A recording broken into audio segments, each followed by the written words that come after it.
Hello and welcome to this week's edition of the Connected Church News for leaders of nonprofits, churches, and faith-based organizations. I'm Natchi Lazarus, and this week we have news from YouTube, Facebook, Instagram, Snapchat, and Canva.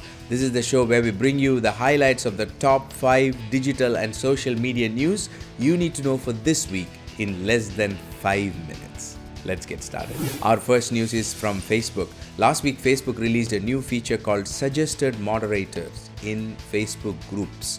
This is a new tool that will help you identify existing members within your group who could be good candidates for becoming a moderator or a group leader within your group. Facebook groups are widely used by nonprofits, ministries, and churches to build their community on social media. But the challenge with online social media community especially is the need to moderate all conversations, the need for people who would make sure that everything is in line, the conversations are in the way it aligns with your policies and so on. So you need a lot of moderators. Now, this tool from Facebook can actually help you identify potential candidates. So Facebook looks at people's conversations, or I think they have certain criteria with which they shortlist the members who could be potential moderators for your group. Check it out. It seems to be very interesting. It's under the admin tools within your Facebook group. Do check it out. Our next news is from YouTube. Last week, if you saw a slight decrease in the subscriber count in your YouTube channel, that is because of this announcement from YouTube in their community updates that they are removing closed accounts. Once in a while, YouTube does this whole batch of removing accounts that are either closed by the users. So when they do that, there is a tendency for subscriber counts to go down, and they actually give a heads up and they make an announcement that they are doing that. So they did that last week. So just want to keep you posted on that in case you saw a drop in your subscriber count. Our next news is from Canva. Canva made a big announcement last week that they are releasing video editing tools.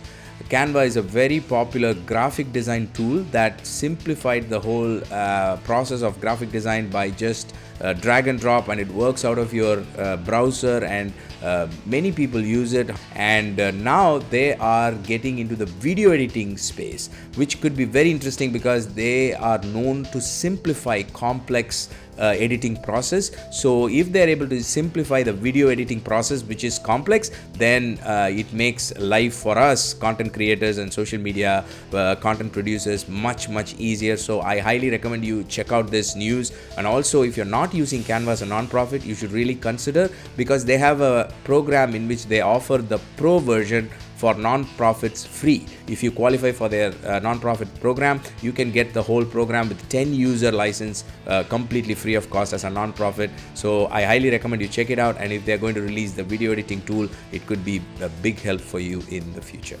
Our next news is about Snapchat. Last week, Snapchat released its latest Snapchatter report, which contains interesting information and insights into how millennials and Gen Z behave online and on social media. The report contains details about the trending topics, the celebrities that they follow, the entertainment that they are influenced by, and also the memes and slangs that they use. For example, if you had one of the comments in your recent post that said, "Okay, boomer," and you wondered what that means, that is actually a slang used by millennials and Gen Z, and this report talks about what that means and so on. So if you're a nonprofit or ministry that's interested and it's working in the area of reaching out and serving these younger audience, millennials and Gen Z, then this is a report you might want to check out. I will link to it in the description. Our final news of this week is from Instagram. Last week, Instagram released 2 important guidebooks, one for parents and one for teens, talking about how to use the app safely and be aware of the potential psychological impact that using Instagram could have. For example, unhealthy comparison. It talks about how to avoid unhealthy comparison, looking at all those pretty pictures and perfect life that people are having and they're posting on Instagram, and that could have a psychological impact on the users. And this guide talks about how to deal with that. Now, these are real issues that you and me as nonprofits and ministries face when we serve our audience. So I think there's a lot of learning that we could take away from these guidelines, especially coming from Instagram themselves. Because as we minister to people, it's good to be relevant and also have these tips and we can take and implement them within our ministry framework. So I will link to it in the description. Do check it out.